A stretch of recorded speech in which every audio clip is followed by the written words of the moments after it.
Capítulo 5. Bem-aventurados aflitos, causas anteriores das aflições. Itens 6, 7, 8, 9 e 10.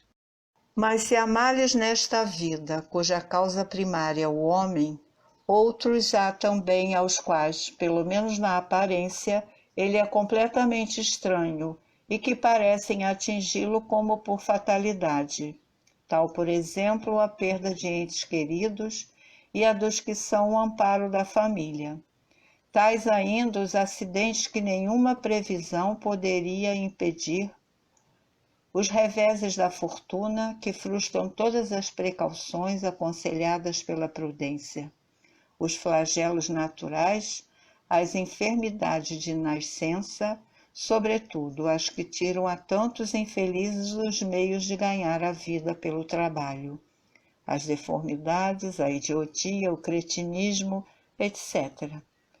Os que nascem nessas condições certamente nada hão feito na existência atual para merecer, sem compensação, tão triste sorte, que não podiam evitar, que são impotentes para mudar por si mesmos, e que os põe à mercê da comiseração pública.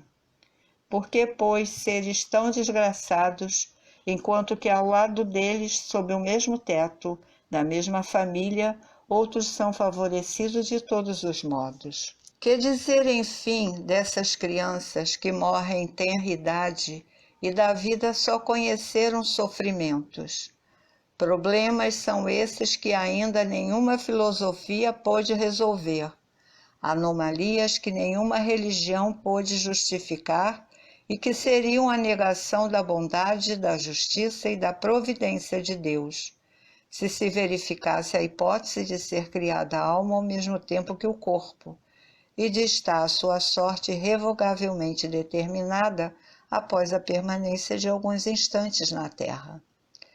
Que fizeram essas almas, que acabam de sair das mãos do Criador, para que se vissem neste mundo abraço com tantas misérias e para merecerem no futuro uma recompensa ou uma punição qualquer, visto que não hão podido praticar nem o bem nem o mal?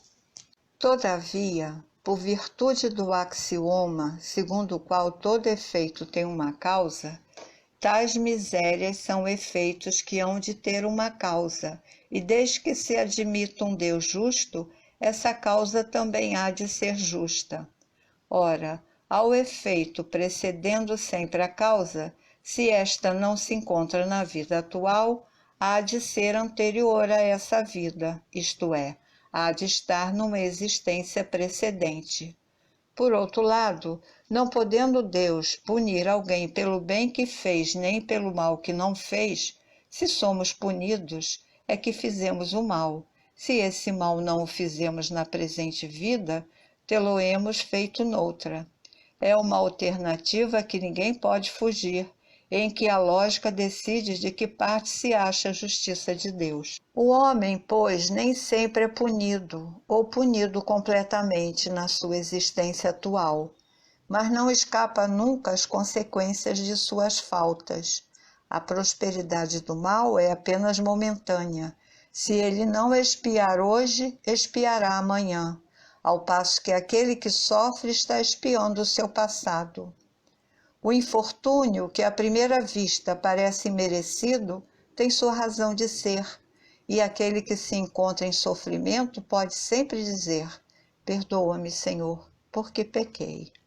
Os sofrimentos devidos a causas anteriores à existência presente, como os que se originam de culpas atuais, são muitas vezes a consequência da falta cometida, isto é, o homem, pela ação de uma rigorosa justiça distributiva, sofre o que fez sofrer aos outros. Se foi duro e desumano, poderá ser a seu turno tratado duramente com desumanidade. Se foi orgulhoso, poderá nascer em humilhante condição. Se foi avaro, egoísta, ou se fez mau uso de suas riquezas, poderá ver-se privado do necessário.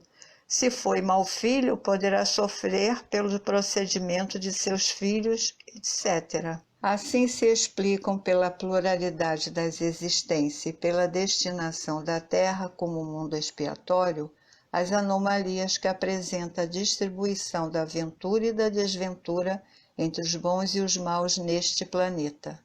Semelhante anomalia, contudo, só existe na aparência, porque é considerada tão só do ponto de vista da vida presente. Aquele que se elevar pelo pensamento de maneira a apreender toda uma série de existências, verá que a cada um é atribuída a parte que lhe compete, sem prejuízo da que lhe tocará no mundo dos espíritos, e verá que a justiça de Deus nunca se interrompe. Jamais deve o homem olvidar que se acha no mundo inferior, ao qual somente as suas imperfeições o conservam preso.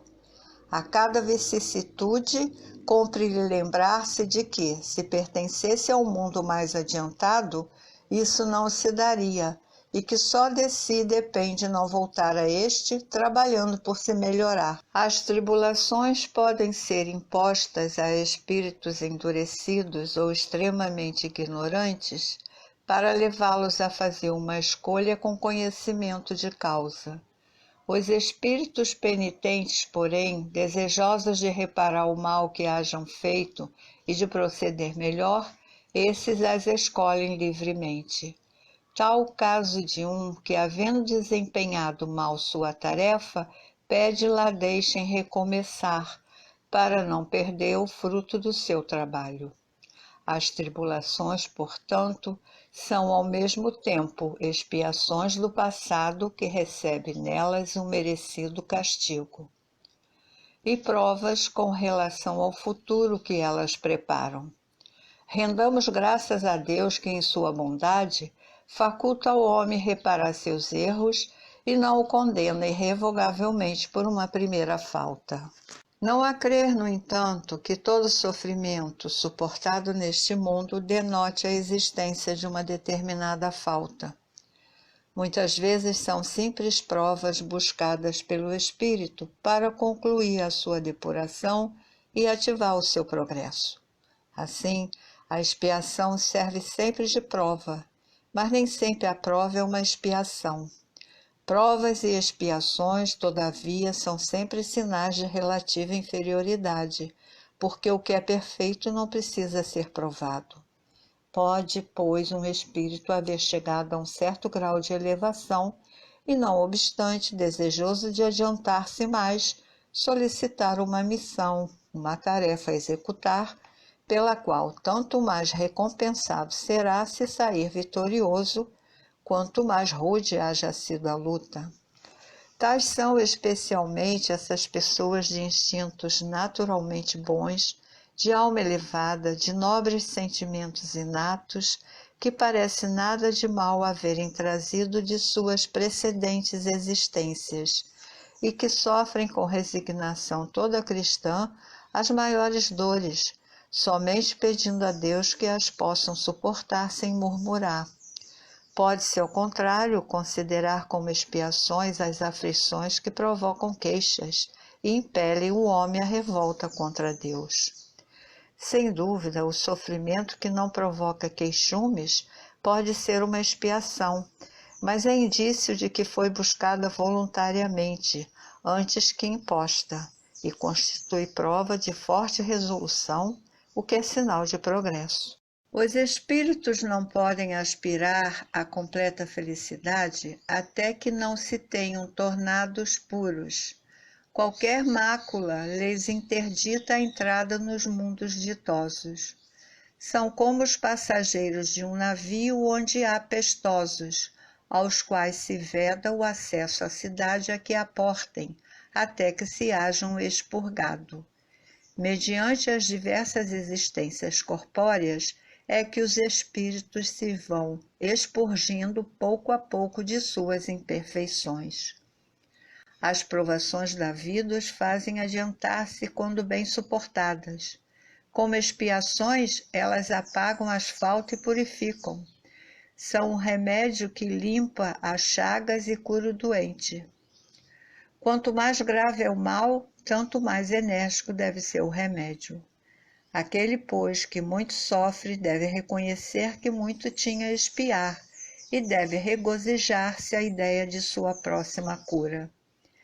Dele depende, pela resignação, tornar proveitoso o seu sofrimento e não lhe estragar o fruto com suas impaciências, visto que, do contrário, terá de recomeçar.